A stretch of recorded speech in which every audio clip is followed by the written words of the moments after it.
Voici à présent les discours officiels de son Excellence M. Roch-Marc Christian Kaboré, président du FASO.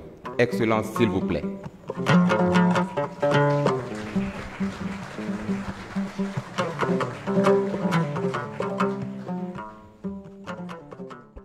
Monsieur le Président de la République de Côte d'Ivoire et chers frères, Messieurs les Premiers ministres, Monsieur le Président de l'Assemblée nationale, Mesdames et Messieurs les Présidents d'institutions, Mesdames et Messieurs les membres des gouvernements ivoiriens et burkinabés, Excellences, Mesdames et Messieurs les membres du corps diplomatique et consulaire, Mesdames et Messieurs les représentants des organisations internationales et interafricaines, distinguées personnalités, Mesdames et Messieurs. Permettez-moi de vous adresser, Monsieur le Président, ainsi qu'à la délégation qui vous accompagne, la fraternelle bienvenue chez vous au Burkina Faso. La conférence au sommet du traité d'amitié et de coopération ivoiro-burkinabé tient désormais une place de choix dans l'agenda politique de nos deux pays. La tenue de la 8e conférence au sommet qui s'ouvre ce matin témoigne de cette réalité et traduit notre attachement au renforcement continu des excellents liens de solidarité et d'amitié qui existent entre la République de Côte d'Ivoire et le Burkina Faso.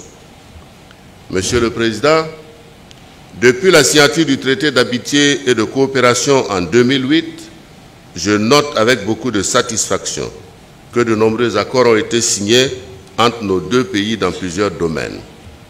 Tout en nous réjouissant des progrès réalisés dans la mise en œuvre des projets et programmes communs, il convient de noter que des difficultés subsistent qu'il nous faut surmonter en mutualisant nos efforts et nos moyens au plan bilatéral et en renforçant nos efforts pour assurer l'appui de nos partenaires financiers dans la mobilisation des ressources et compétences nécessaires à la mise en œuvre de nos actions.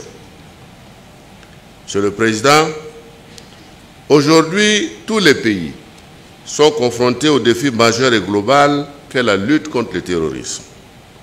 Le Burkina Faso en particulier et les pays du G5 Sahel en paient un lourd tribut.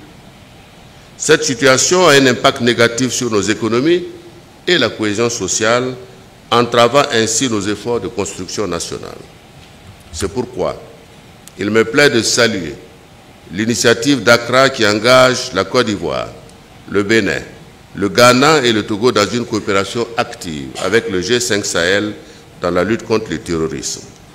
Je ne saurais passer sous silence la décision de nos pairs de la CEDEAO de tenir ici même à Ouagadougou un sommet extraordinaire sur cette question majeure. Vous comprenez pourquoi je me dois de reconnaître le leadership des chefs d'État de la sous-région et le vôtre en l'occurrence pour l'engagement déterminé à mener de concert la lutte contre ce phénomène.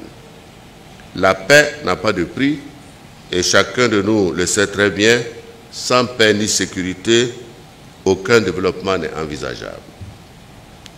Monsieur le Président, Mesdames et Messieurs, le Burkina Faso et la République de Côte d'Ivoire partagent ensemble un destin commun.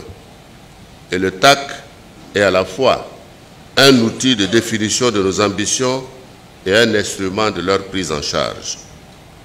Le TAC se pose et s'impose alors à nous comme une base d'amélioration continue des conditions de vie et de séjour de nos populations à travers le renforcement des échanges et la coopération entre nos deux pays. Et les présents travaux nous donnent l'heureuse opportunité de continuer à nous investir dans cette quête permanente. Aussi, devons-nous faire en sorte que chaque session du TAC soit une nouvelle avancée dans cette merveilleuse aventure des peuples ivoiriens et burkinabés pour être les artisans de leur destin. Sur ce, je déclare ouverte la 8e conférence au sommet du traité d'amitié et de coopération entre la République de Côte d'Ivoire et le Burkina Faso. Vive l'amitié et la fraternité entre les peuples ivoiriens et burkinabés. Je vous remercie.